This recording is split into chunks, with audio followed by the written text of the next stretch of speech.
This time I'd like to call upon Commissioner Renee Pettis to lead us in an invocation, please.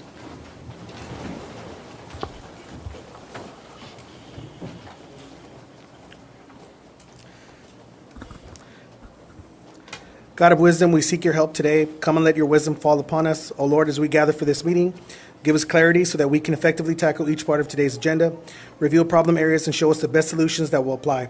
Point our eyes to every positive outcome since our last meeting, and let these favorable results and developments encourage every heart in this room. Dear God, help us apply your wisdom as we decide on certain matters and make plans. This we pray in Jesus' name, amen. Amen. Please join me in the Pledge of Allegiance.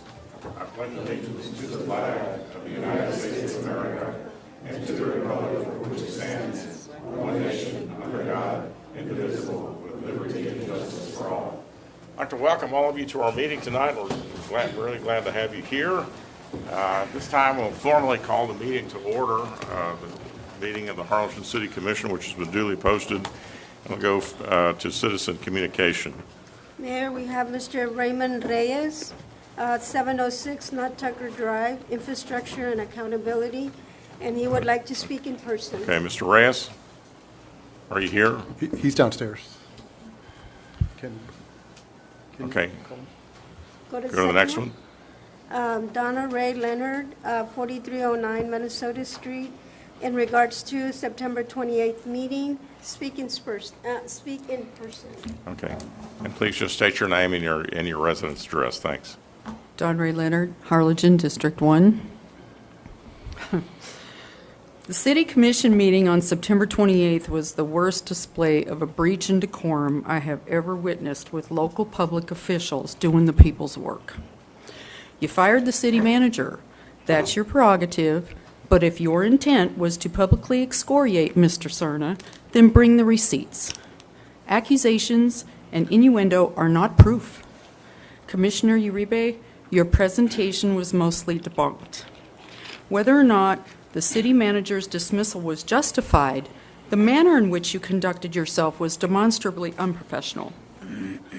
You complained the city manager was disrespectful to you. Yet I sat in this meeting for 5 hours, and you were anything but respectful to anyone. You disrespected the mayor, your fellow commissioners, the finance director, and a city contractor. Collectively, the whole board should be ashamed for participating in and allowing such unbecoming behavior. You talk over each other, you talk at each other, you insult each other, and you are constantly interrupting each other. One might ask if you even enjoy what you're doing here.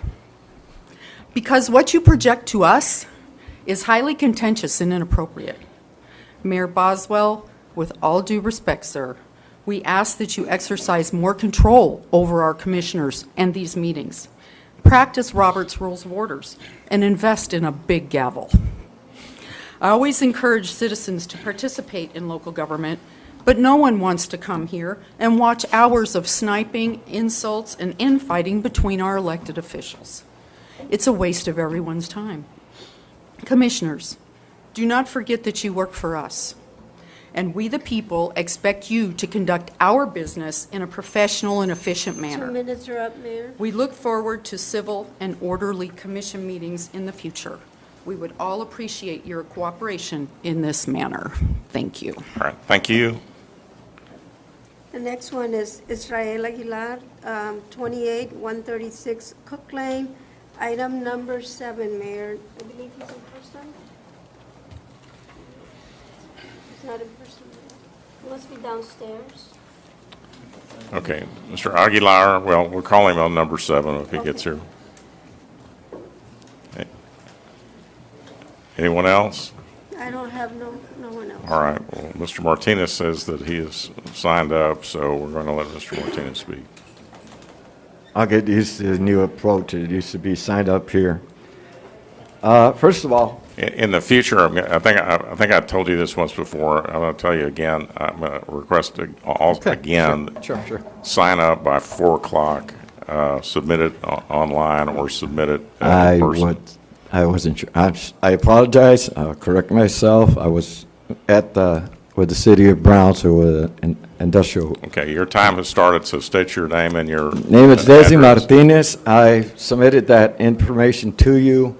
I just wanted to make an observation to you that we're already paying for streets monthly, even the low-income areas, all areas in our town. And last month I came by and asked you about the HUD monies. That I didn't think that was. And then I see this in the newspaper. I said, you know, city manager, you and I have been around this business for years, 45, 30. And we know they're supposed to give you the right information to you and your committees to do the right job. And those people should not be paying $450 a month and taking their HUD funds that need to go for rehab of the neighborhoods and their homes, et cetera. On the other, on your comprehensive plan, I'm just going to leave some information. I'd like to help out as a volunteer to provide information. I work for counties, cities, and one of the fastest growing little towns in this county by providing information to everybody involved so that you can make policy. One is here, missed opportunities maybe, but city manager should use all his abilities to bring information and talent that's in your communities to develop growth. And you have it. So that's all I wanted to say. Thank you. All right, thank you. That's it, Mayor. I have Okay, we'll go next to item number 1, which is a proclamation proclaiming the week of October 3rd through October 9th, 2021 is Fire Prevention Week. Chief, if you'd like to bring your team up here, I've got this proclamation to present to you.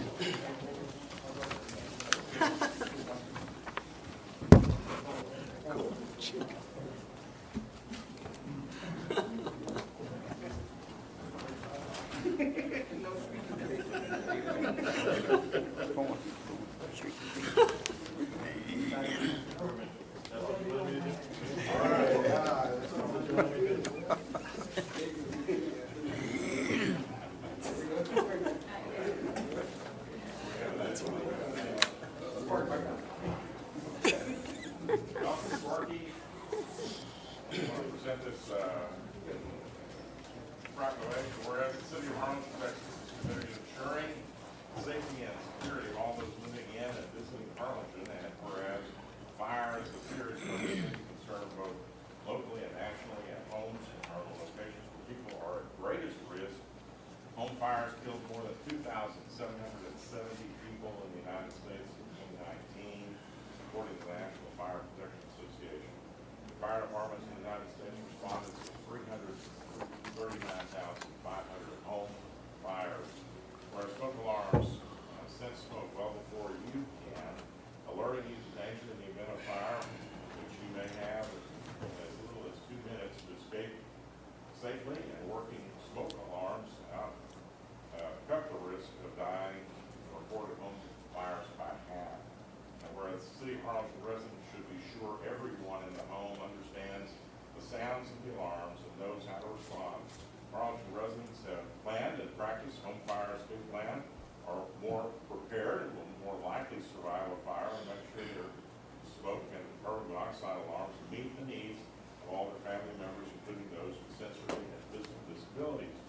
So whereas Harlingen first responders are dedicated to reducing the occurrence of home fires and home fire injuries through prevention and protection education. The 2021 Fire Prevention Week theme, Learn the Sounds of Fire Safety, effectively serves to remind us it is important to learn the different sounds of smoke and carbon monoxide alarms. Therefore, I, as responsible mayor of the city of Harlingen, hereby proclaim October 3rd through the 9th, 2021 as Fire Prevention Week throughout the city, and urge all the people of Harlingen to learn the sounds of fire safety for Fire Prevention Week and support the many public safety activities and efforts of the Harlingen Fire and Emergency Services. So you know what, Chief, I think I'm going to present this to Sparky. And we want to thank you and your team, not only for keeping us safe and responding to these dangerous situations, fires, and work situations, but for these kinds of educational events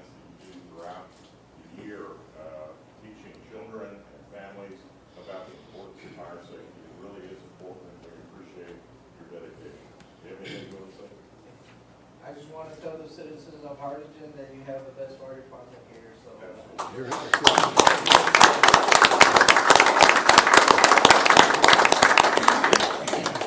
And the best mascot.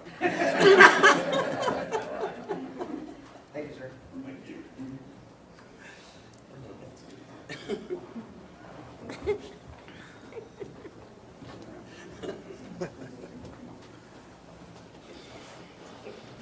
All right. We're going to pass item 2. The presenter is not available to be here tonight, so we'll get that another time. Item 3 is the approval of the regular City Commission meeting minutes of June 16, 2021. Is there a motion? Are there any additions or corrections to the minutes? Hearing none, is there a motion to approve the minutes? Motion. All those in favor say aye. Aye. Those opposed, like sign. The motion carries. Commissioner Puentes asked that item 4G from the consent agenda be removed, and so we'll just go ahead and go to that item, consideration and possible action to approve a contract with Don Van Ramshorst Jr. to operate, manage, and supervise the HEB Tennis Center for fiscal year 2022, and authorize the interim city manager to sign the agreement.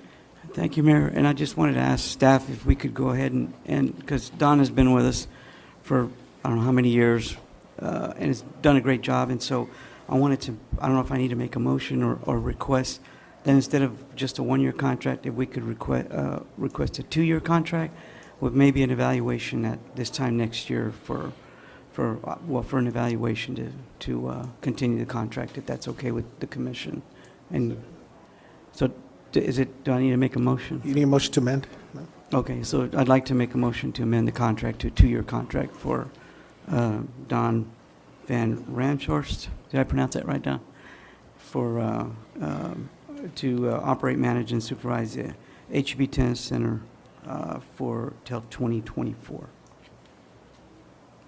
May I ask a question on the 1 year, the evaluation, that's what we're talking about, any potential salary increases or messed up like normal? Yeah, The advantage of having a 1 year is the contract, yes. And I'll leave that up to staff. Okay, well, the motion was to approve the contract as a 2-year contract. Yes, sir. And we have a second. Any other discussion? All those in favor say aye. Aye. Those Aye. opposed, like sign. The motion carries. The balance of the consent agenda for items 4A through F and H. Is there a motion to adopt the consent agenda? Motion. Second. All those in favor say aye. Aye. Those opposed, like sign. The motion carries. Item 5, consideration of possible action to allow the interim city manager to sign the contract with Alexander Cominos to weld, design, paint, and install a 26-foot-long art installation at Lozano Plaza. Hi, good afternoon. This is Alexander Caminos. He's the artist. I did speak to y'all regarding what the CVB program was for the fiscal year 2022. In this, the letters for Lozano Plaza were in it. We did actually bring this plan to the board for the downtown, and they have approved it. I don't know. Here's the board. Excuse me. All right. So currently in Lozano Plaza, there is this one. I think you can see it on the left-hand corner. There is a wooden structure. It is a stage right now, but we would like to build a bigger, better stage in the backhand corner, but this is focusing on the current stage right now. It would be demolished, and we would have to pour a concrete slab there. In that concrete slab, in the same diagonal way that the current structure is, we would build an art installation depicting the words Harlingen. So as you can see here, it is a 5-foot structure with a 3-foot letters and 2-foot base. This is this was the initial idea that we thought of, and John Piercy from Megamorphosis Architects introduces Alex Caminos, and Alex thought of a more interesting, more innovative way to depict the letters of the word Harlingen. So you can see, you could take pictures. This is an area for people to come from all over the valley, and especially like when they're visiting for the Jackson Street Market Days and the art nights, for somebody to take a picture and really just put our name out there everywhere. Is that lighted? Yes, we will do uplighting, and there will be electricity in there, so you can have like an acoustic set. Uplighting meaning like spotlights up? So we would like to do on the bottom to show the letters, and the park itself is already lit up, so this would just be on the bottom of the base to showcase the letters. Could you get a price on like the halo? Because that's the most common on the sign is the halo. Behind? That's LED and it'll look real sharp. I mean, I don't know what the cost is. Yeah, we but- can but get it. Look at that. You may want to consider that because I think that would look good with that halo in the back. So we definitely want to put electricity and the lighting in there so people can still do acoustic sets there during the all market days and everything like that. So if there's going to be a small band playing, they could play here. If there's going to be a large band playing, it would be in the background where the big stage has been set. So the letters, the whole installation will be 26 feet long. It's going to be 5 feet tall in total. And the steel base will have pitching on it, so there's no pooling of water, and hopefully we don't get any rust. But Alex will be checking on it constantly, making sure that our structure stays in good conditions. Are you treating it with an epoxy? I'm going to epoxy treat it, and also it's going to be automotive painted. So there's one thing that's wrong in the contract. It's not going to be powder coated for 25. But what would the cost of because the powder coating would pay for itself just long term to protect the. They're 3 foot by 2 foot by 1 foot. So if you take that, even getting it to a powder coater, you're tripling your budget.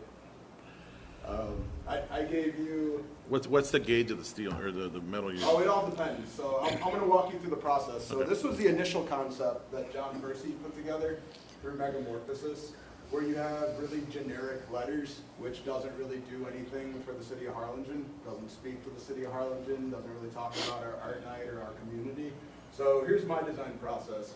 I took the initial idea, and then I basically asked myself, when I think of Harlingen, what initially brought me here? Why am I here? When I think about Harlingen, I think agriculture, I think birding, I think technology, I think manufacturing.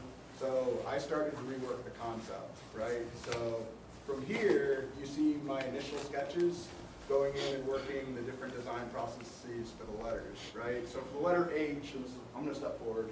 I brought the treatments. So for letter H, I went with simple spherical shape. So they're actually made out of pipe caps, right? So you take 2 pipe caps together, you weld them together, then you have a sphere.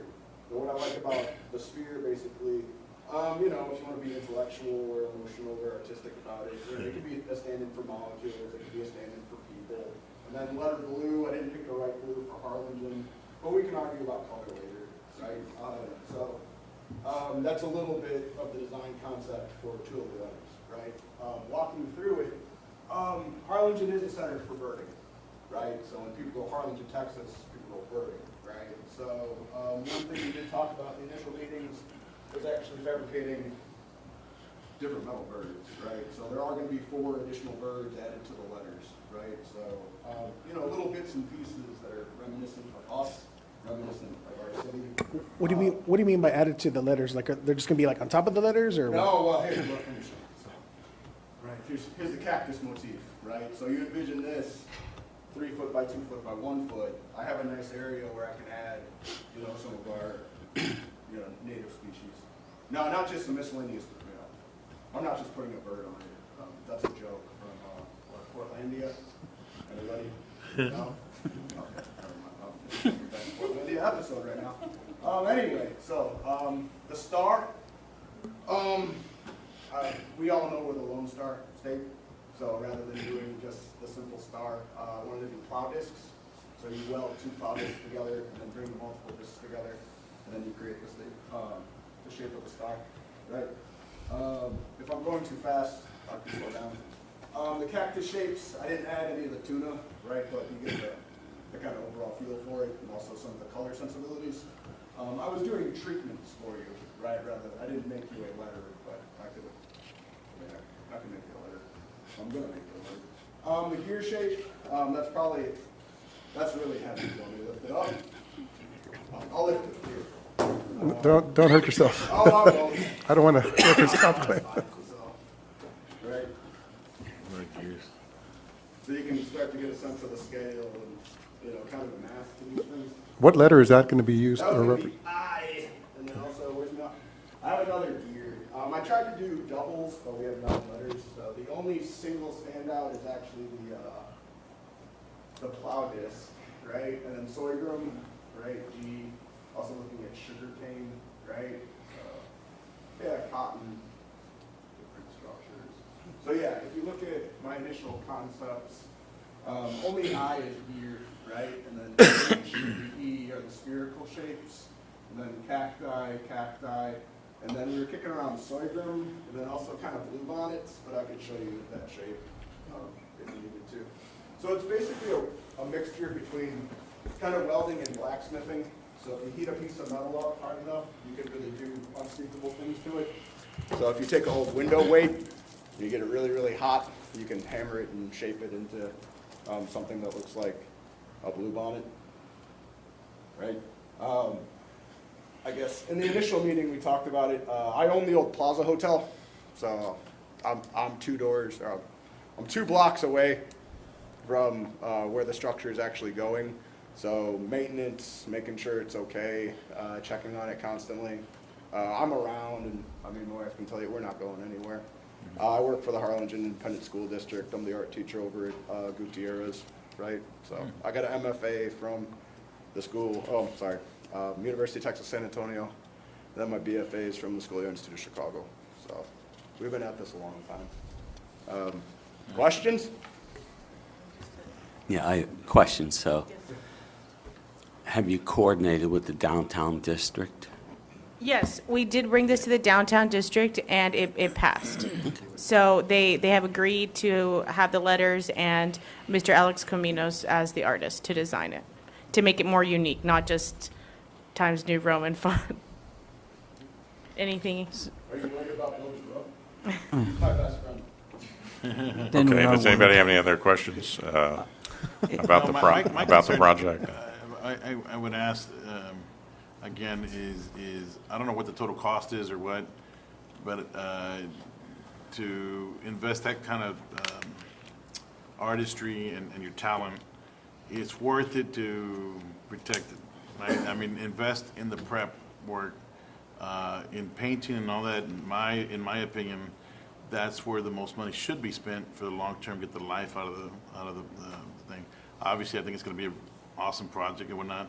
I would just don't want to buy cheap materials or cheap prep work. It's a very cool idea, and if it's going to represent us, you got to put the time in, I think. So if there's a budget constraint, maybe we can bring it back to the commission, see or get with Gabe and see what is that we can do to do it right the first time, and not have to put all that work and then in a couple of years, man, we should have done this or this.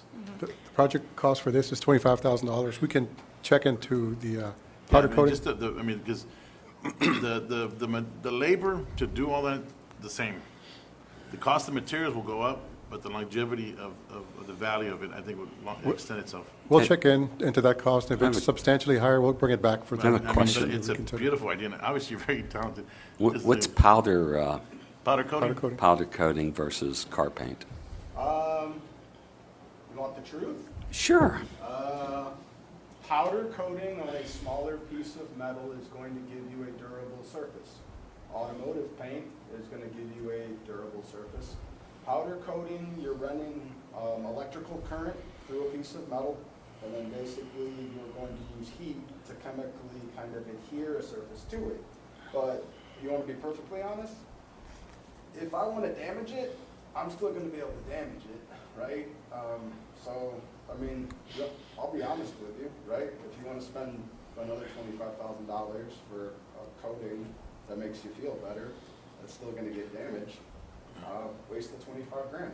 Okay, so if somebody scratches car paint or scratches powder coating, the effect's still the same? Well, no matter so with the automotive paint, I walk down the street and I go, oh, bad people, and then I call the city and I let you know that we're going to go touch it up. And then we go touch it up. If it's powder coated, we have to get a plasma cutter, cut the thing back off, lift it up, transport it back to wherever you had it powder coated, because I'm not taking care of the powder coating. I'll take care of the automotive paint, right? Well, my concern is not so much the paint, it's the gauge of it, don't Oh, I'm not going with cheap metal. All my stuff's gonna come from Rio or it's gonna come from King, right? I'm not, pick one of those up. Pick one of my maquettes up. No, don't do that. No, do it. Right, I wouldn't do that to you, and also I wouldn't do it to me, right? Like, end of the day, I mean, I have the old Plaza Hotel. I'm 2 blocks away, and then also, like, I mean, yeah, Bill DeBrooke's a really good friend of mine. Lars Klein's a really good friend of mine. I basically have to do a good job because Harlingen's my city.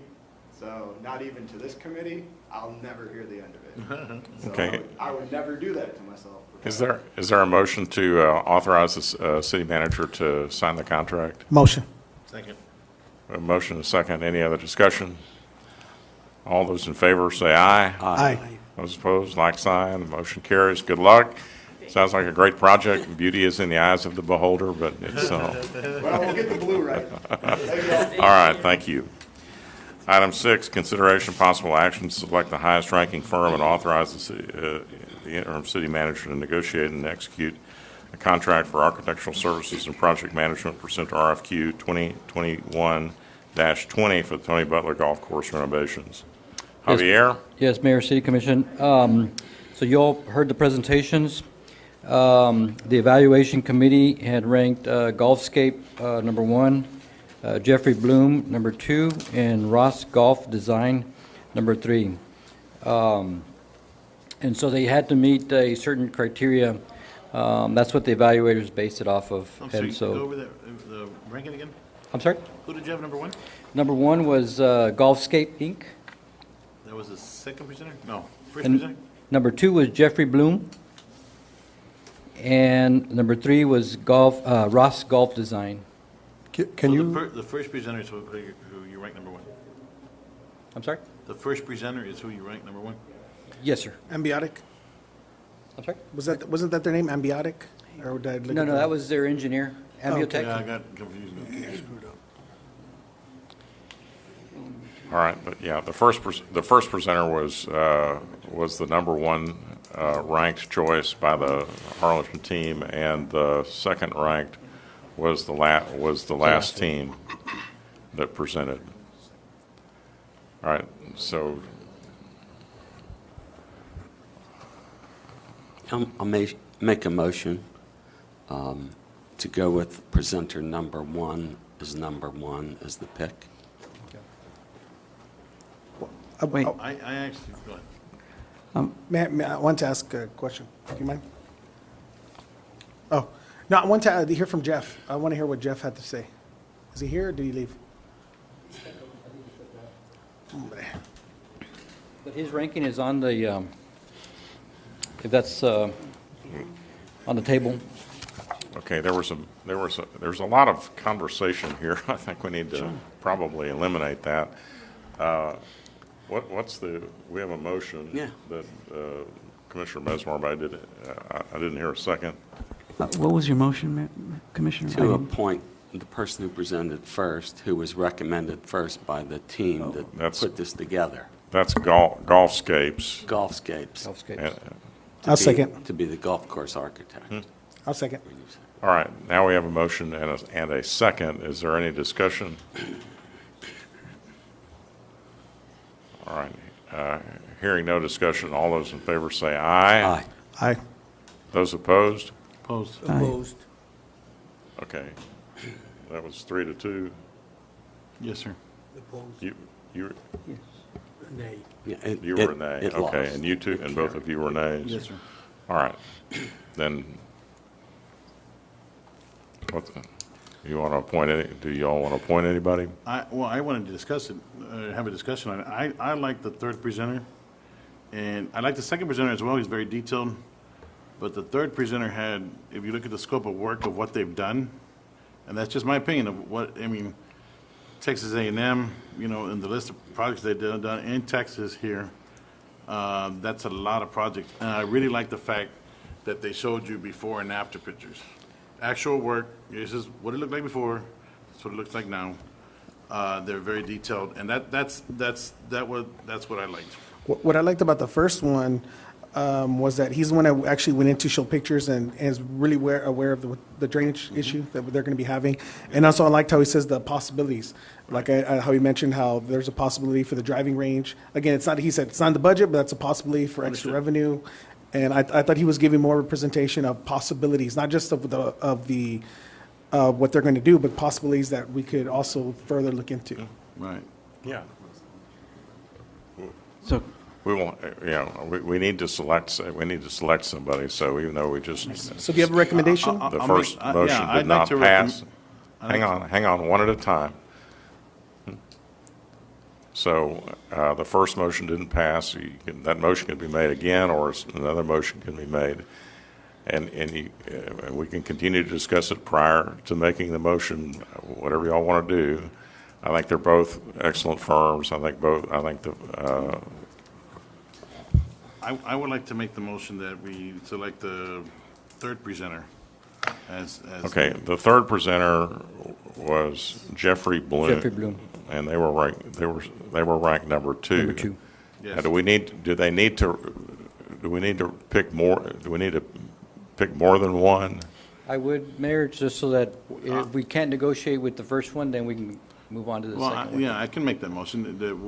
I'd like to see you negotiate with the third presenter first, and if they don't work out, they go with the first presenter. second. Okay, so that's the motion the motion is to rank Jeffrey Bloom first and Golfscapes second in order of presentation, and authorize the city manager to negotiate the contract with them in that order if necessary. So that was your motion, that was your second. Any other discussion? All those in favor say aye. Aye. Those opposed? Opposed. Thank All you. right, motion carries. Item 7, consideration of possible action to approve an ordinance on first reading to amend the City of Harlingen Comprehensive Plan, One Vision, One Harlingen Thoroughfare Plan by adding the extension of November Lane east of Cook Lane. Yes, Mayor, City After this, Commissioners, Dustin. good evening. This was tabled on September 15. This item was tabled, so those need to be removed from the table. Does the item need to I be couldn't hear removed? you, Javier. What? This was tabled on September 15. Does the item need to be removed from the table? I thought it didn't pass. No, it was tabled. Yes. All right, we need a motion to remove the item from the table. So moved. Second. All those in favor say aye. Aye. All right, the item's off the table, so Javier, go Yes, ahead. it was tabled due to drainage concerns. The drainage report is in your packet. The engineer is proposing to exceed the ordinance requirements for drainage. So the Thoroughfare plan amendment is for your consideration. I have a question, Javier. Is it normal for us to give kind of making exceptions to the thorough plan, like to let any developer or somebody just to amend our thorough plan? Is that No, like, it's an application. We get those occasionally from developers, and it's the city commission's discretion whether to approve them or not. how often do we get those? We had one last year, and then I think we had one 1 year before that. They're not very often, Commissioner, but we do get them on occasion. Has it ever been this developer that's asked for an amendment? No, I don't think so, no. no, it's the first time he requests one. Yeah, I'm just opposed to the idea because that area floods tremendously. Excuse me, could you speak into the microphone? I said I'm just opposed to it because that area floods horribly, right? And I didn't want a repeat of what happens in my neighborhood on a brand-new construction, and we have a really bad flooding problem right behind where I live. So I just wanted more stricter standards on to try to prevent that. But haven't There's they proposed? a detailed drainage plan that was included in the documents that are in our packet. So they're And complying the with engineer is here, and he could understand. address that Sir, we just drainage came- issue. We just came back from TML, and one of the things I learned that most cities are now going to a 100-year plan, 100-year plus 1 day. And that particular company actually does business in Harlingen. They have an office here in Harlingen, which I had no idea. But it was great to meet them, great to talk to them, and that's what they do for a living. So we're at a 5-year plan, I think, right? This is a 5-year plan? No, it's not. What are the codes for that development? For this size of the subdivision, the ordinance requires a 25-year detention, but they're proposing to exceed. Right. To exceed that. What I learned at the conference last week was most cities are moving to a 100-year plan plus one, right? Plus 1 day. And so that's where I had hesitations on it. And I mean, you all can discuss it or do how you do it, but that's how I feel. So do you wish to stop all city construction until we change our law to 100 No, I just years want to make plus sure 1 day? that what we can't continue to keep adding to the problem. The 25-year, whatever we have right now is not working. It doesn't work. If I hear again, oh, this was an anomaly. We just had a rain event 2 weeks ago, and we got flooded horribly. Our new the 9th and 13th district project that's brand new flooding got flooded. Okay, so I don't know. I'm not an engineer. I just know that that's not working. Well, So we there's have an to engineer seriously here. work on improving that and whatever that takes.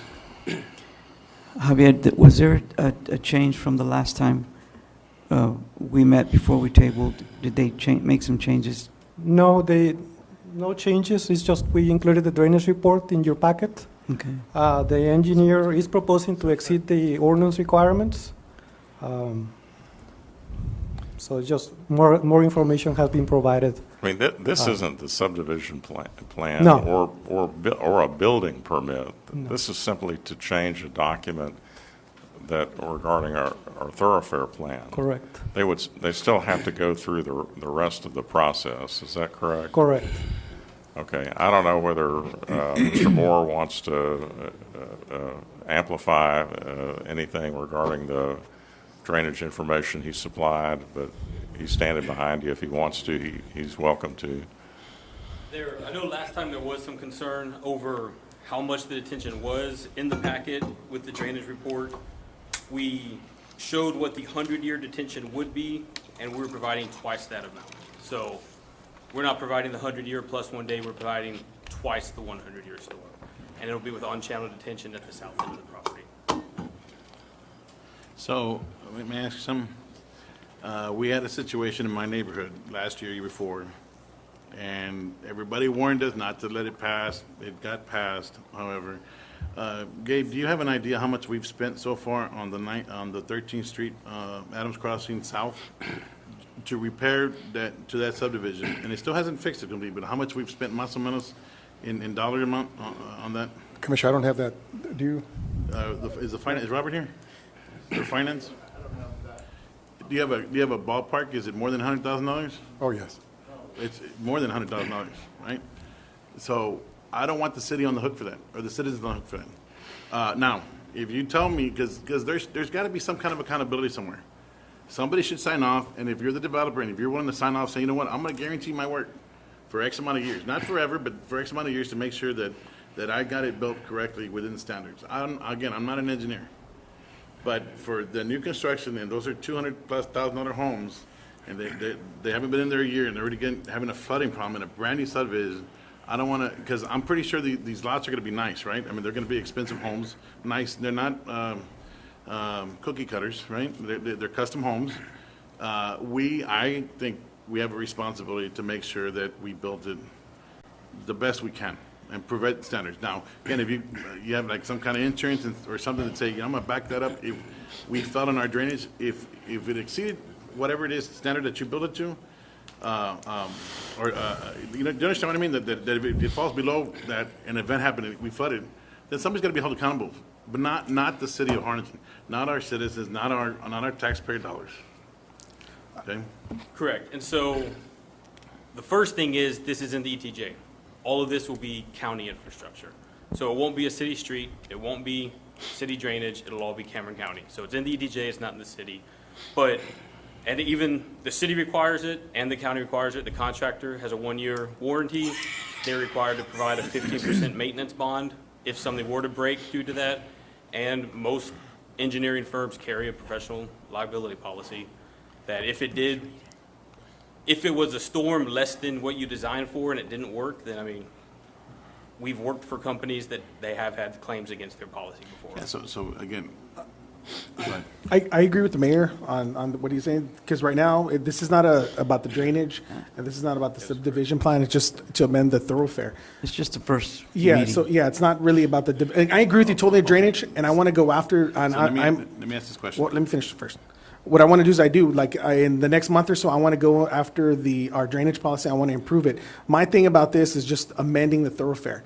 That that's what I'm not comfortable with, is like amending and letting developers just come in and just say, hey, we just want this change. I understand. But the thing is, I don't think it's a drainage issue or a subdivision issue, because like the mayor's correct in what he's saying. No, well, here's where I disagree. Explain to me what happens if it doesn't pass. If it doesn't pass, we'll relay it in a way that the cul-de-sac will be shorter. and- Which means less homes, right? Correct. And again, so to me, it's like you're bypassing and working around even that current standard, trying to get around it just so they can put more lots. And you're putting profits over the process, my opinion. And look, I get it. You're trying to maximize your dollar for the lots that you're developing. It's a big, expensive process. But my thing is, I think people would pay more money per lot, making sure that it was built correctly, not trying to squeeze every single square inch, if you understand what I'm trying to say, right? By doing this thoroughfare, they're gonna be able to put more lots on there. That's all it's about. And how many lots are we talking about? 2 lots, 3 lots? I believe it's the whole subdivision, I believe is 26. 26 more lots? No, total. No. So. No, not 26 more, 26 total. I know. So my question is, if you had to relay it to not have to do the thoroughfare, how many lots are you talking about? What's the comparison? If you have 26 now, what's the 25. Right. So you're talking about for one lot. I think you can spread that cost of each lot. What are you, like $30,000 a lot, maybe? No, they'd be about 50 to 60. Okay, $60,000 a lot on 20 lots. I don't get that. But that's not addressing a drainage issue. That's addressing a thoroughfare. So the staff has said, okay, what's the likelihood that we're actually going to put that street through there anytime soon, or whether it could be moved, and the staff has said it's okay. We don't need this thoroughfare here. That's really what they're saying. They're saying it's okay to amend the thoroughfare plan. We can move the street. We can move the street over. No, there's no No. street is being moved. It's just we're adding to the thoroughfare plan this street, because the subdivision requires 2 entrances. So when the 20 acres that he's developing covers this area, and then when the property to the north develops, then he has to connect here and then have the second entrance here. So nothing is being moved. It's just new thoroughfares being added to the thoroughfare plan to allow this subdivision to develop this way. But there is a way he can do it without changing it. Yes, if this doesn't pass, then the cul-de-sac will be a cul-de-sac subdivision. The cul-de-sac will be here, and these lots will be much bigger. These lots remain the same, and then these lots become much bigger because the cul-de-sac will end about here. I understand. So that if we deny you making the U street, then that cuts into the potential profit of the people who want to develop this. And so the city would be anti-profit, or would the city be anti-building? And, excuse me, I'm speaking.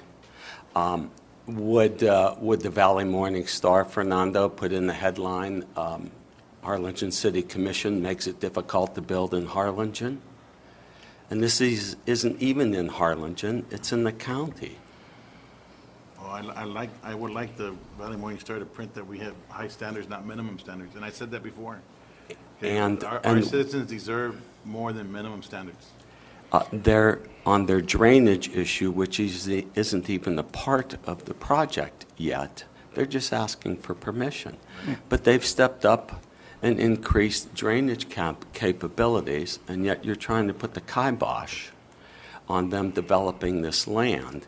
And find me a place in Harlingen or Cameron County or any coastal county in Texas that does not flood with a heavy rainfall in a short amount of time or a heavy rainfall over a period of time. They all flood. West Virginia floods, Tennessee floods, Arizona floods with heavy rains. It's just the dynamics of hydrology. And there's no way that we can prevent any land in Harlingen from flooding at any time with any significant amount of rain. In the last 10 years, we've put in over $20 million in drainage. It's not enough. We need a good another $80, $100 million of drainage if you really want to drain this city. And so you're preventing commerce from taking place. You're preventing building from taking place. No, I'm just trying to set a higher standard, sir. They are adopting a higher standard in drainage, and you're picking the higher standard for this project, but not for any other projects. No, I've always been clear going So forward. you're going to stop all construction until we could change our rules to 100 years in the day. I would like to do something like that, absolutely. But so you won't allow any construction in the meantime? This is a commission. It's not my decision. I'm going to vote the way I feel, what I think is best for the city. Ditto. Okay, all right, so let's, I'm going to ask the city attorney to read the caption, please. Number 7. Consideration of possible action to approve an ordinance on first reading to amend the City of Harlingen Comprehensive Plan, One Vision, One Harlingen Thoroughfare Plan by adding the extension of November Lane east of Cook Lane. Applicant Dustin Moore of Moorland Surveying LLC. Okay, is there a motion to adopt the ordinance? Motion to approve. Second. Motion is second. All those in favor say aye. Aye. Aye. Aye. All right, those opposed? Opposed. All right, the motion carries. Item 8 is consideration and possible action to approve a resolution amending resolution number 2020-24, removing Dan Yeltsedina, former city manager, as designated signatory on the City of Harlingen bank account. Good evening, Mayor, City Commissioners. Item number 8 is a formal resolution to remove or to replace the former city manager with our interim city manager, and that resolution is required by Frostbank. Okay, is there a motion to approve the resolution? Motion. So moved. Second. Any discussion? All those in favor say aye. Aye. Aye. Those opposed, like sign. The motion carries. Item 9, consideration possible action to approve a resolution amending resolution number 2019-43, removing Daniel Sena, former city manager, from the Facsimile signatures for checks drawn on the city's checking accounts at the city's depository bank. Is there a motion to approve? So moved. Second. Is there any, all those in favor say aye. Aye. Aye. Those opposed, like sign. The motion carries. Item 10, consideration possible action to approve a resolution supporting a venue project, multipurpose arena by Cameron County. Mayor, members of the commission, Commissioner David Garza, County Commissioner David Garza. Want to welcome Commissioner David Garza. Thank you for being here. And Pete Sepulveda, Pete, welcome. Thank you for being here. Ready to go? Good. Yes, thank you. First of all, I want to make sure I clear one thing up with you. I am here to be informational to you. I'm not here to advocate for or against the project. Our role, once we declare this to be put on the ballot, is to just inform people of what can happen if this proposition passes. So that's for the record. Thank you so much, Mayor and Commissioners, for your time this afternoon and for allowing us to present to you a project that Cameron County has been working on. We are looking at proposing to have on the ballot in the November election a proposition to add a project to current venue projects that we already have. The project that we want to add is a event center, multipurpose arena, call it by whatever name needs to be called, but this event or arena center will have a sitting capacity of about 10,000 people. We have done a feasibility study. I'm sorry. Oh, that's the. We have done a feasibility study. Excuse me. We have done a feasibility study. I'm used to talking with a mask on. We have done a feasibility study that tells us that this project can be financially supported by the venue tax. The venue use, of course, is multi-purpose, entertainment, concerts, sports, community events, graduation activities, and any other such events that the community would have. We're also including an area on this event center parking lot so that we can create a hub for evacuation purposes when we have to evacuate folks, and you require a lot of parking with buses that are used to evacuate people from the different towns in case of a hurricane event or a flooding event. The area impacted by this event center is all of Cameron County, all of the Rio Grande Valley, and a large part of northern Mexico, which is a population base of about 4 million people. The funding for this is a visitor or venue tax. The visitor or venue tax is something that is in place already in Cameron County. There is no local property tax increases associated with this project. There is no local tax dollars that are to be spent on this project. The venue tax that we passed, or you passed, that supported this in 2017, has already allowed us to build 2 venue projects. The venue tax is a tax that is charged to visitors that come visit Cameron County from outside of the area. And the venue tax is a tax that is added on to vehicle rentals and hotel and motel stays in the area. So there is no increase to that. We're already collecting that tax, and it is going well for us. The idea of this venue is, of course, to create more economic opportunity for all of Cameron County. The location of this project is right smack in the middle of Cameron County. It sits on the intersection of Highway 100. Pete, if you could go to the next one, please. Well, it sits in the intersection of Highway 100 and I-69E, which is an area that is south of Highway 100 and east of the interstate.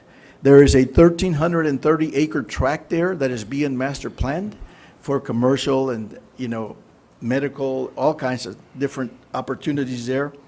And that master plan that is being privately developed is allowing the county to use 23.3 acres of property for this venue project at no cost to us for the use of that property. The use of this property includes the infrastructure leading to it from both the interstate and Highway 100. We've done this before. This is not a new thing for us. We created an event center on South Padre Island in Isla Blanca Park. It consists of an amphitheater and, of course, the inside climate-controlled event center. The outdoor venue has been used extensively up until COVID began, and now more so since things have been, they've allowed us to have more concerts there. Sitting in that amphitheater that already exists, which is the one on the left there, and I hope all of you have visited, is about 5,000 people. The inside sitting of the event center is about 300 people. The South Texas Ecotourism on the right, which is going to be completed hopefully in about a month, is another project that, again, the project is, we all know and we heard all about the birding and all of this, which is fantastic. This is just another place that folks can go to and enjoy nature. We've recreated 4 ecotourism areas. We are encouraging and doing everything possible to invite birds to visit this site. It is right across from Laguna Vista on the south side of Highway 100. It's a nature-based park, ecologically diverse, and there's classroom instruction, school and learning and educational opportunities. And again, I want to stress to you that we are already collecting the tax for the venue by assessing that vehicle tax. I know that we had one question brought up from the city of Harlingen in regards to where the tax comes from. Where is this visitor tax coming from and who's paying for it? Well, visitors pay for the visitor tax. We could not segregate the data for car rental tax information.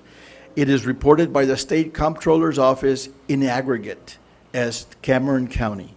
We do know that if we take the last 12 months of that car rental tax, it was about almost $900,000 for the year.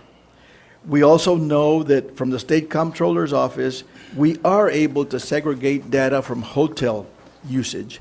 Harlingen, the city of Harlingen, generated 19.7% of last year's tax collected, which totaled $1.78 million for Cameron County in the last 12 months. We collected $351,446.37 in the city of Harlingen with that visitor tax. I want to open myself up to any questions that I might answer. Don't be shy. The thing is, there was a person earlier here that told me, we don't want your center. It's going to cost us money. It's not going to cost taxpayers any money. This is not any different than the AT&T Center in San Antonio. How do they fund these large venues in the cities? Visitor taxes. It's nothing new. Same thing in Austin. Many of the centers, of the large event centers, are funded through the visitor tax. Many of the cities and counties across the state of Texas, AT&T Stadium included, are all visitor tax-based venues. We are just utilizing, first and foremost, encouraging economic development, increasing our tax base here locally, and at the same time creating jobs and economic opportunity for all of us that are already here. So that is, in a nutshell, what I would like to tell you all, but I want to open myself up to questions that either Peter or I could answer. I have a few questions, if I may. Sure. What you're seeking is permission to put this on the ballot? No, it will be on the ballot. Oh, it's already on the ballot. We're informing you that it will be on the ballot. Okay. Yeah, we already have two projects, and those projects were already approved by the voters of this county. All we're doing is adding another project to that list that we can fund. And we have the historical data of the revenues now for the last 4 years, so we know the ability and how much capacity for bonding we have. And you're talking about visitor fees, visitor taxes. Right. So this will increase the hotel visitor tax, county tax? No, it will not increase it. We're already collecting it. It'll stay at the same? It stays, we cannot increase it. The state has a maximum that you can set that at. Okay. It cannot be increased. All we can do is utilize the proceeds from that tax and buy more bonding capacity to be able to fund projects. Okay, so same question on car rental. Yes, sir. Again, the same question. There is no increase. The same answer is you're not going to increase taxes. No, sir. It's already set at what it is. So I'm confused. Yes, sir. You're already getting money.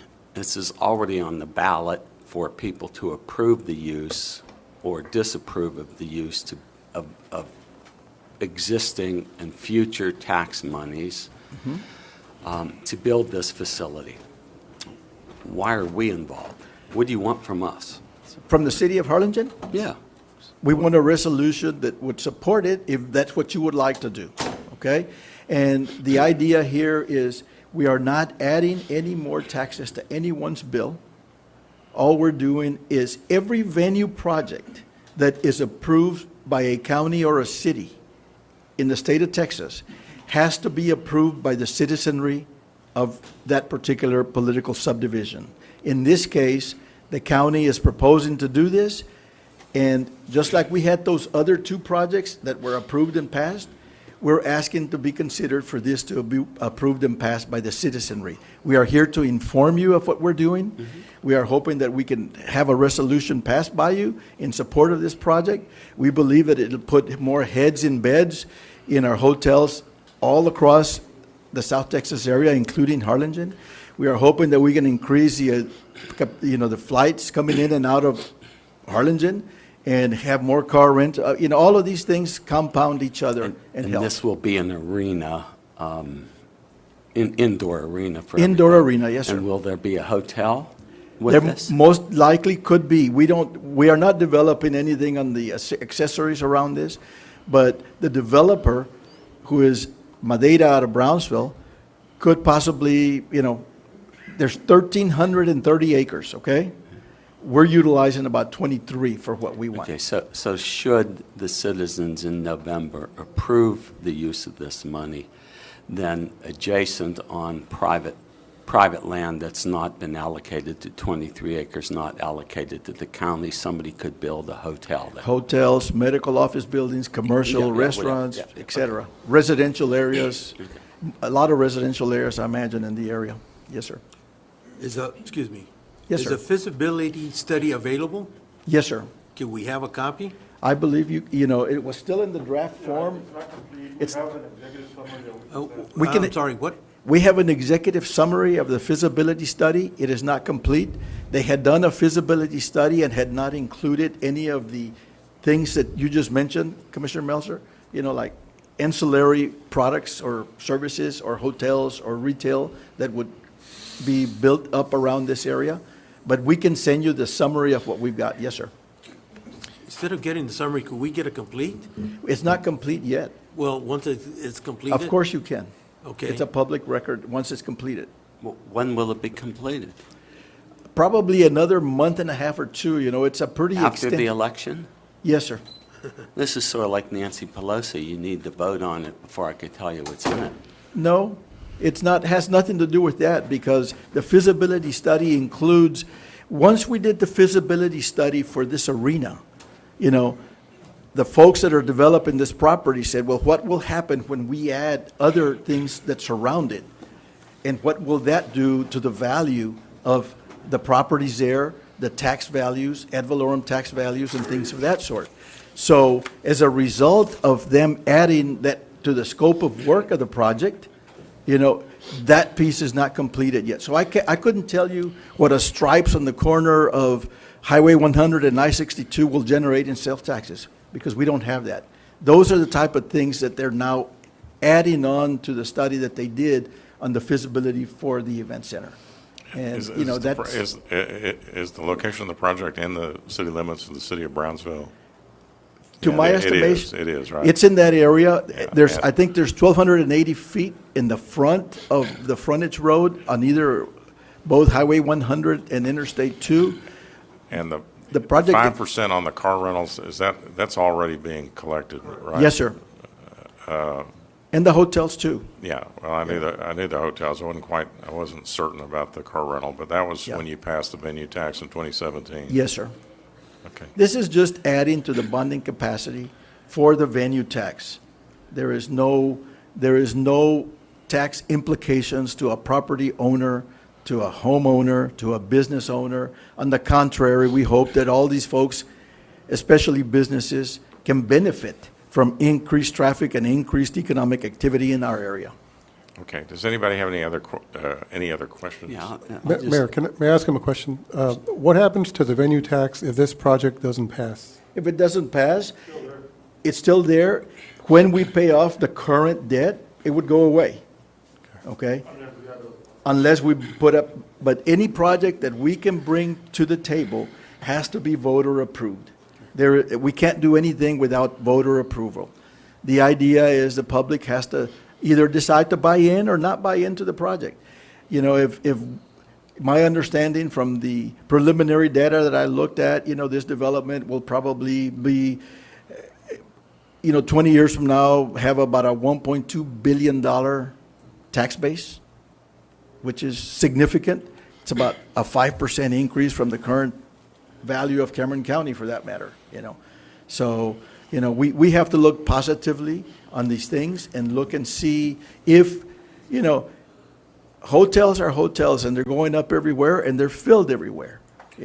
Restaurants are full everywhere, and opportunities to give our merchants that own these establishments an opportunity to access dollars that normally they wouldn't is great. How much is this project going to cost? This particular project, the event center, probably $100 million, sir.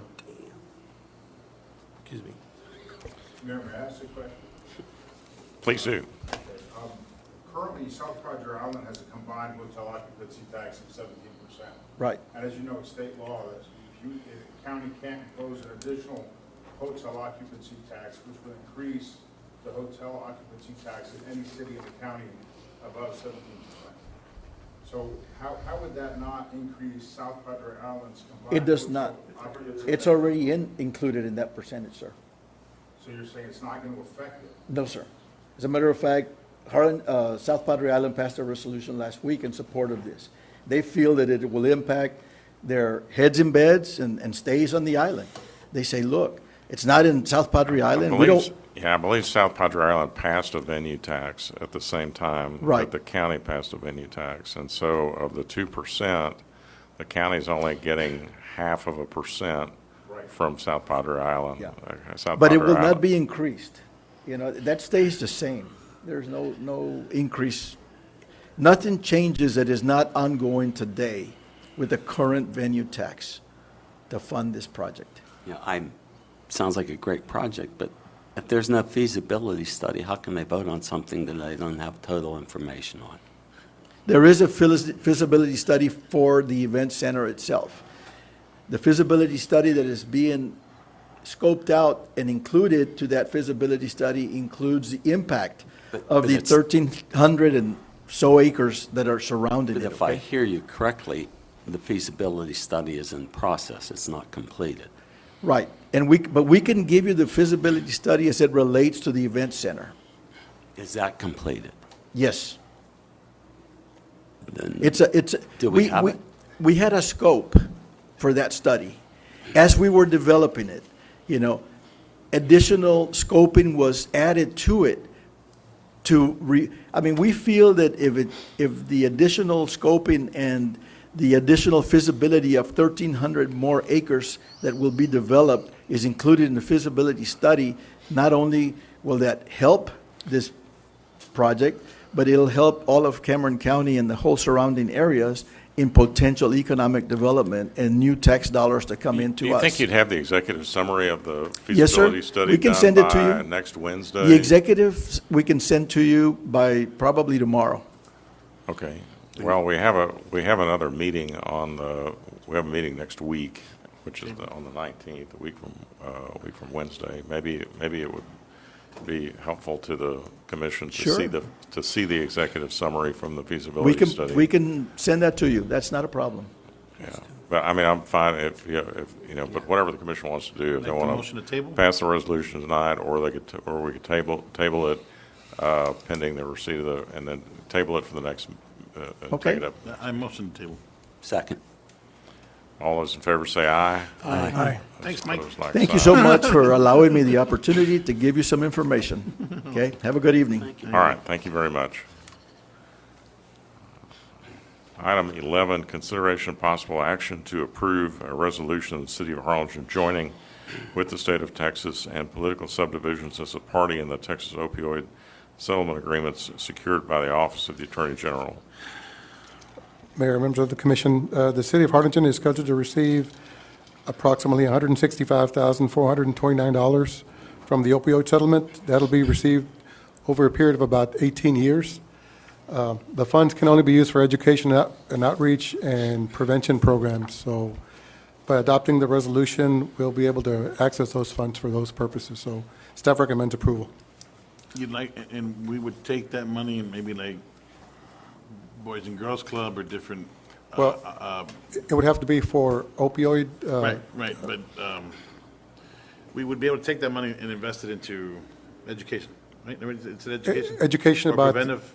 about the prevention of opioid use or the dangers of opioid use only. It'd have to be specifically for that.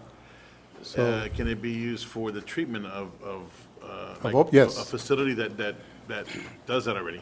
Yes. Okay. Anything is prevention or treatment of opioids, it can be used for that. But not cocaine or meth or heroin. No, heroin's an opioid. It's got to be an opioid. So. Yeah. How much money? $165,429. Over what time span? About 18 years. It's That's not chump change. Yeah, not going to be very much, but $1,000. It's like $1,000 a year. There's motion for an approval. But there's no obligation on the city's part. We're not obligated to do anything. It's just if we opt in, I think it helps them with and there could potentially be more money. It helps them with the ability to settle the case. plus the state is setting aside additional funding that we can apply for eventually if we have programs that need more funding. Yeah. So, Motion for approval. Second. All right, any other discussion? All those in favor say aye. Aye. Those opposed, like sign, motion carries. Item 13, consideration of possible action to select an energy provider for the city of Harlingen. We skipped 12. Missed them. We skipped 12. Yes, I did. Item 12, consideration of possible action to approve an ordinance on first reading, repealing ordinance number 13-19 and establishing section 2-436 of chapter 2 of the Harlingen Code of Ordinances, providing that certain city boards meet and conduct every regular meeting of its members after 5 p.m. on any weekday and any reasonable time, on weekends to increase public participation and attendance at city board meetings, providing a savings clause, providing a severability clause, or ordaining other matters pertaining to the foregoing. Mayor, this item was asked to be placed on the agenda by Commissioner Bettis. We had something like this similar before, where we had the meetings, the city boards meet after 5:30. So this item would actually have them meet after 5 o'clock. I think the reason for putting this on the agenda was to try to get more participation in the various boards by the public. So unless you want to add anything to that, Commissioner, I think that's... Yes, I believe this would also give a little bit more transparency to what goes on in the city. I mean, we have some boards that meet at 8 o'clock in the morning, and some that meet at 11 in the morning as well. And if you're an average working person like myself, or thousands of others here in Harlingen, you can't attend those meetings. And I mean, you can see when they do post them, you can see them on YouTube, but by then all the decisions have been made. You can look at the minutes, but the minutes really only provide us a summary. So I think by moving the meetings after 5 p.m., this will give more transparency to the process on what some of these boards do, and it'll get people more involved. Okay. Can I ask the city attorney to read the caption of the ordinance, please? Consideration of possible action to approve an ordinance on the first reading repealing ordinance number 13-19 and establishing section 2-436 of chapter 2 of the Harlingen Code of Ordinances, providing that certain city boards meet and conduct every regular meeting with its members after 5 p.m. on any weekday or at any reasonable time on weekends to increase public participation and attendance at city board meetings, providing a savings clause, providing a severability clause, and ordaining other matters pertaining to the foregoing attachment. Is there a motion to adopt the ordinance? Motion to approve. Second. Is there any discussion? All those in favor say aye. Aye. Those opposed? All right, the motion carries. Item 13, consideration of possible action to select an energy provider for the city of Harlingen. Mayor, members of the commission, we went out for RFQs, and we received let me first cover this. The RFQs asked for wholesale energy pricing, importantly to cover the ancillary charges leveraged by ERCOT and any nodal congestion charges. We did receive 4 responses: Direct Energy, TXU, Priority Power, and RAVE. What I've done is I've put the quotes for the first column represents a 5-year term. The second column represents a 10-year term.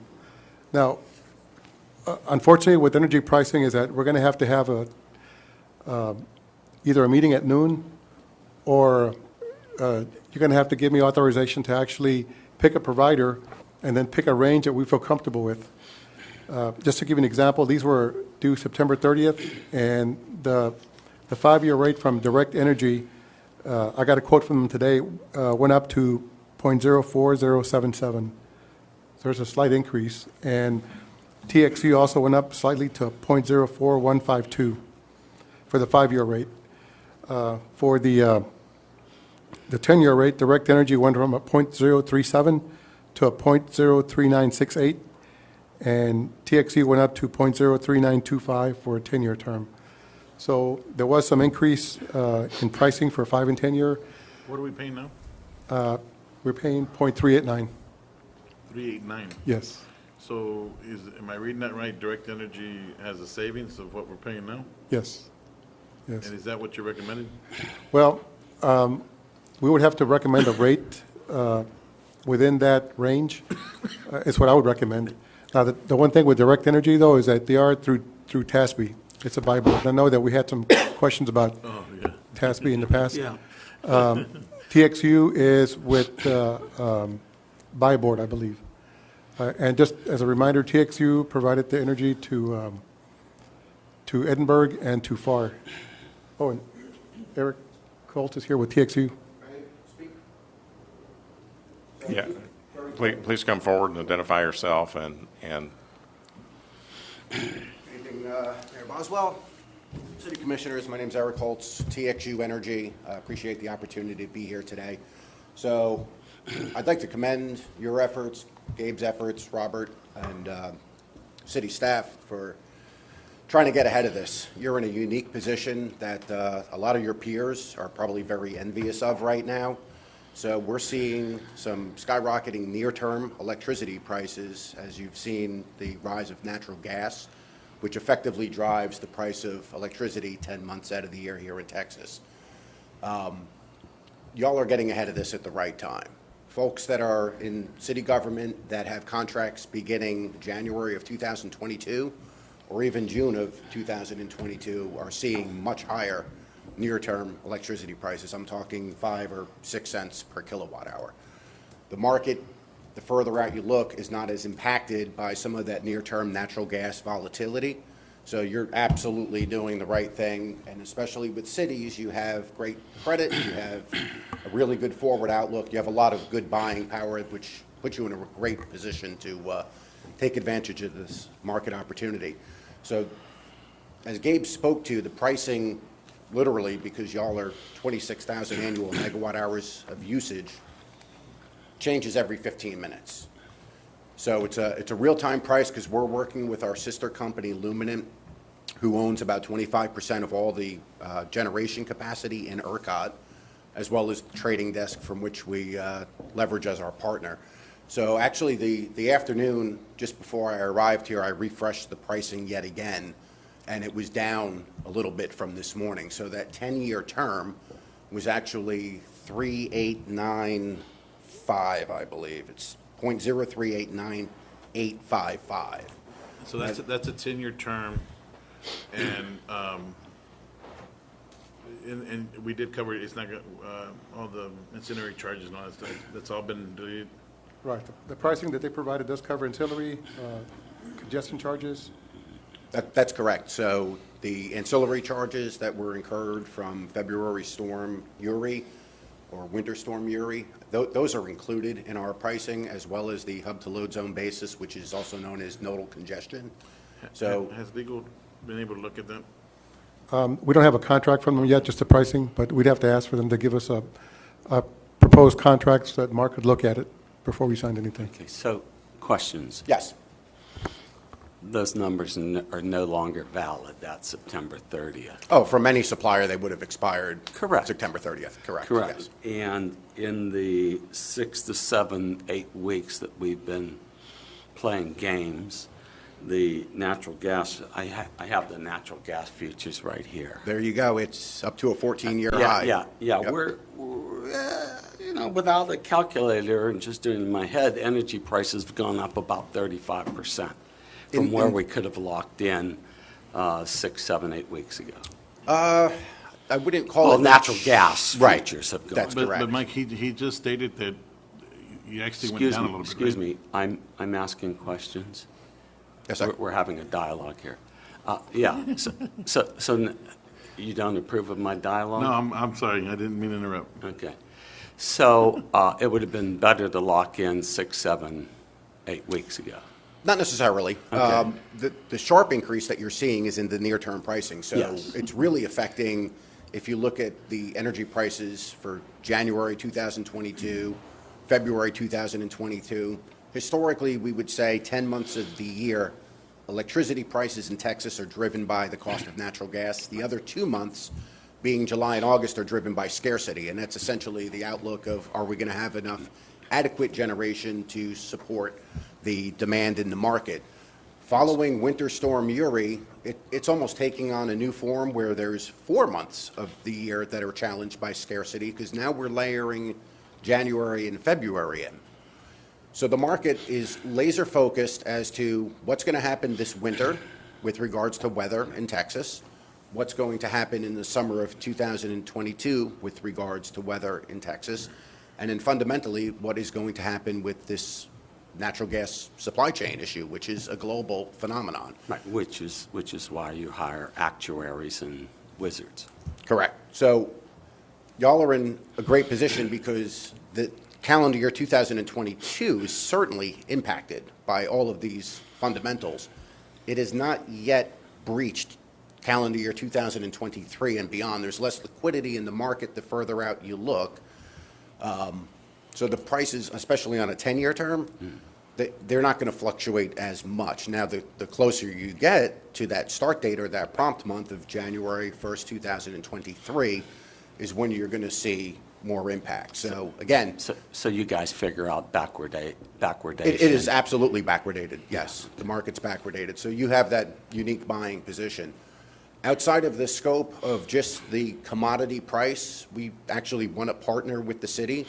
So there's a lot of additional resources that we provide with our customers. A great example is y'all got hit with a pretty nasty February electricity bill.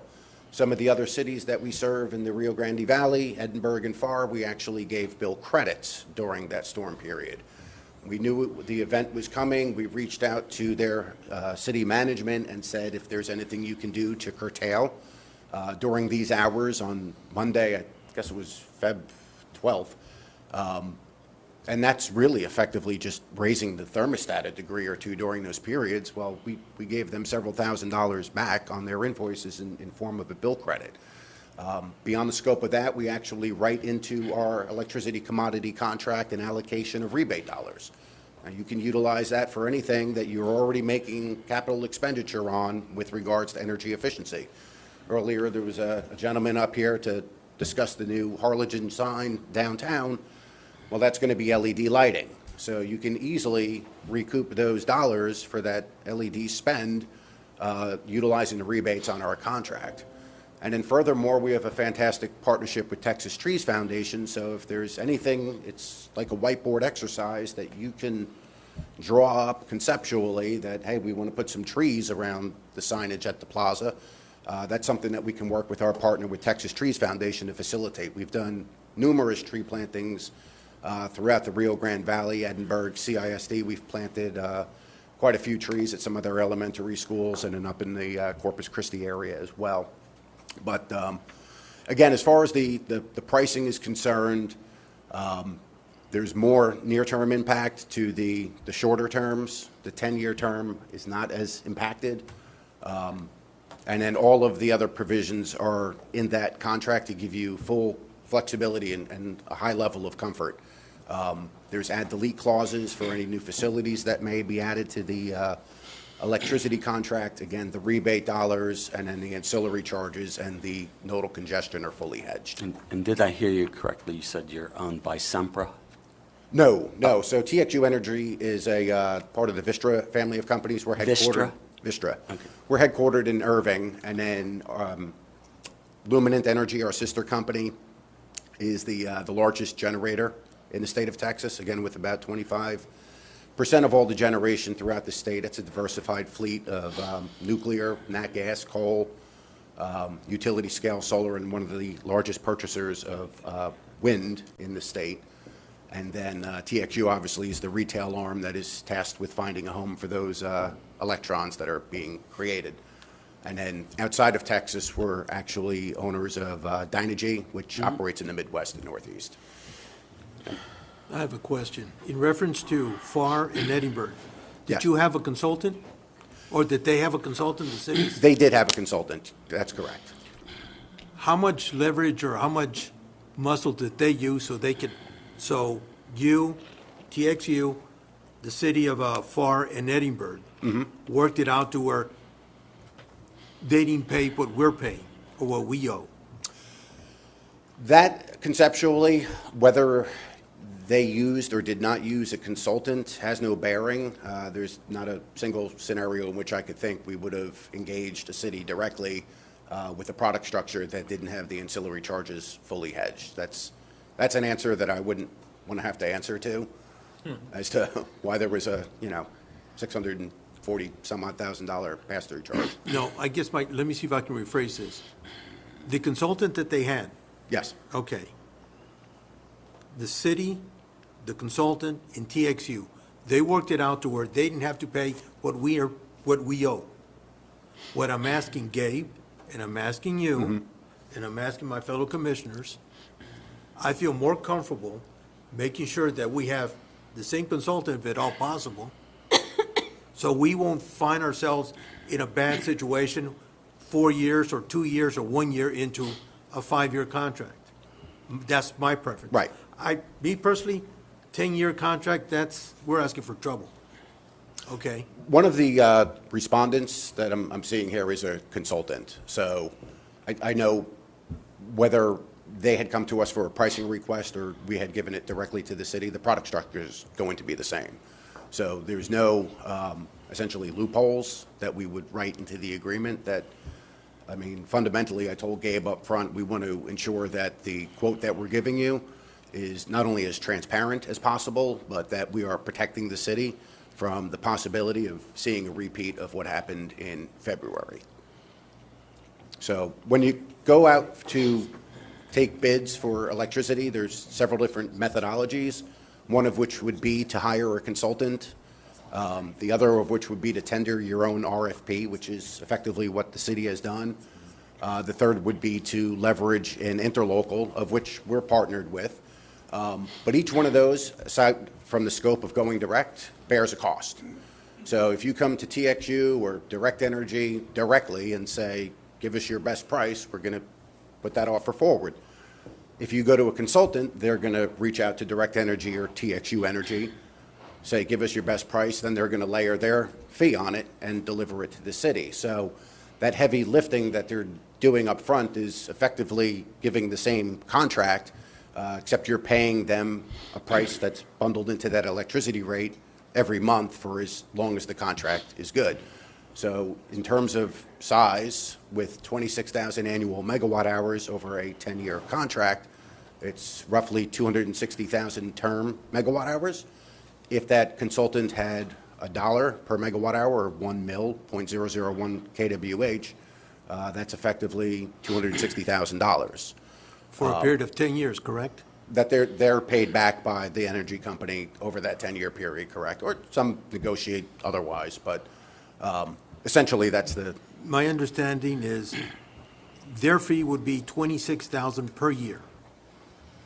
It varies. That's whatever would be negotiated. I was just using a hypothetical of $1. I mean, that can go up and down. If I'm not mistaken, it's 1 penny per that 26 That's correct. million. Precisely. Precisely. What I'd like to do today is, one, establish a provider that the city feels comfortable using, and then establish whether they want to go to 5 or 10 years. I would personally recommend 5 years. And then establish a range that you feel, I'd rather like to be below 0.039 if possible, but I don't know what the market's going to be. So if I understand correctly, the point on the TXU Energy, the point 03993 is the 5-year, and or is it reversed? No, that's the first column is a 5-year. The second column is a 10-year. So it's a little bit cheaper to go 10-year, but you recommended the 5-year, and that would commence after the current contract. January 1st, 2024. Correct. So that's when it starts. Yes. Correct. And then we'd go 5 years out, so it'd be to 29. Yes. Okay. If you're seeking for optics perspective, any rates that are lower than 4 cents on the latest refresh today, you'd be looking at 84 months. That's the first term that comes in below 4 cents. Effectively, the 12-month, and this speaks to the backwardation in the market. Actually, I didn't even price a 12 because it's so high, but a 36-month was 4.3, 4.2 on a 41, 4.2 on a 48, and again. On a 60, it's what? The most updated one. 4.2. I'm not suggesting that we sign a contract today because the rates have gone up. I think we need to wait till the rates come down. And if we pick TXU, then Eric's going to have to monitor the rates daily to figure out when we can get In the range that we want. Yes. And actually, what we have the ability to do, because of our capabilities and resources, is effectively set a strike price for the city. So our pricing mechanism will kind of ping that daily until we find the market in line with the rate that you're chasing. And then in the interim, willing to get a contract from him so that Mark can review to see if there are any issues we're going to have to address. So I'm sorry, go ahead. So I just want to make sure, so what we're doing today is we're just going to give Gabe the power to look at the rates, be able to sign, give him direction, 5 years, give him a range of of how much it's going to be, and then once he sees it, he can just get it, correct? Yeah, and the. So it doesn't have to come back to us. He'll be good. We're giving him the power to do that. That's what I want to do. Right, and Mark's going to review the contract Yes, that they of send in the course. meantime to make sure he doesn't have any issues. I'll with make it. that motion. And your pricing changes, you said every 15 minutes. Yeah, because of the size of the city, it's what we consider real-time pricing. So, I mean, it's good buying power for the city, right? Because you're taking that. No, I fully understand. Just confirming. Okay, sir, well, we have a Clear. motion and a second. Did you make a motion? I made the motion and Frank second. Was that to go with TXU? Correct. Yes. Wait. So you're making a motion to go with TXU or to just give him the power to choose a provider? Yeah, I mean, I think you got two different things. You're giving him the power to negotiate, then we can still talk about terms. If Yeah. you're talking about awarding the contract, then it's going to be really tough. Yeah, because I don't want to award him the contract. I want to give Gabe the power to do what he needs to Right. do. Okay, I motioned whatever you said. Okay, there. so we make I think I understood it the first time.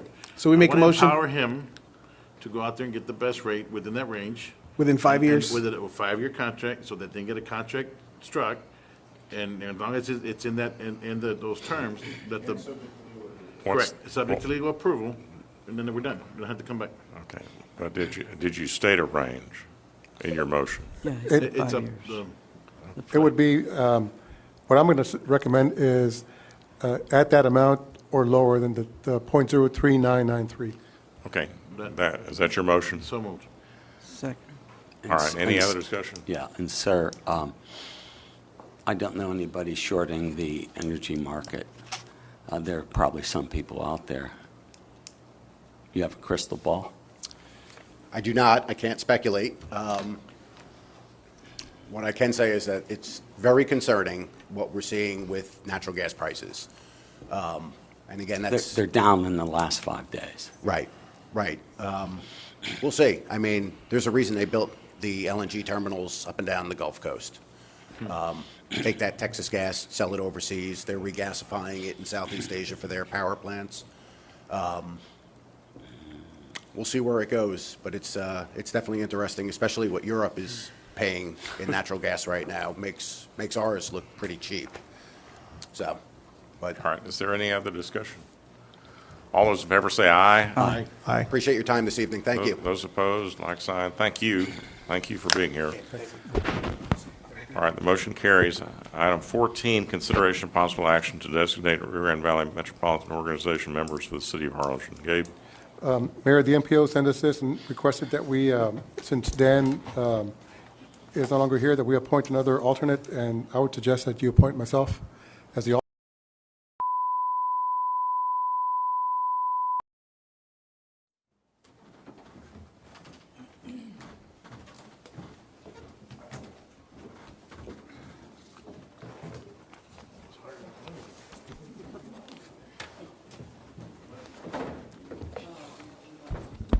We're out of executive session at 7:48 p.m.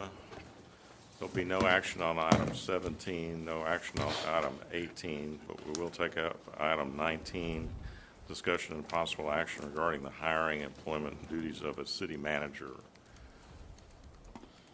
Yeah, I'd like to make a motion that we proceed going forward as discussed in executive session, removing the interim title from Gabe and making him our city manager, pending negotiations with the city attorney in the parameters that we gave, and pending the final approval of the contract to be brought back to the next meeting. Second. Okay, we have a motion and a second. Any discussion? All those in favor say aye. Aye. Those opposed, like sign. Motion carries. Congratulations, Gabe. Congratulations, Gabe. Good job, right?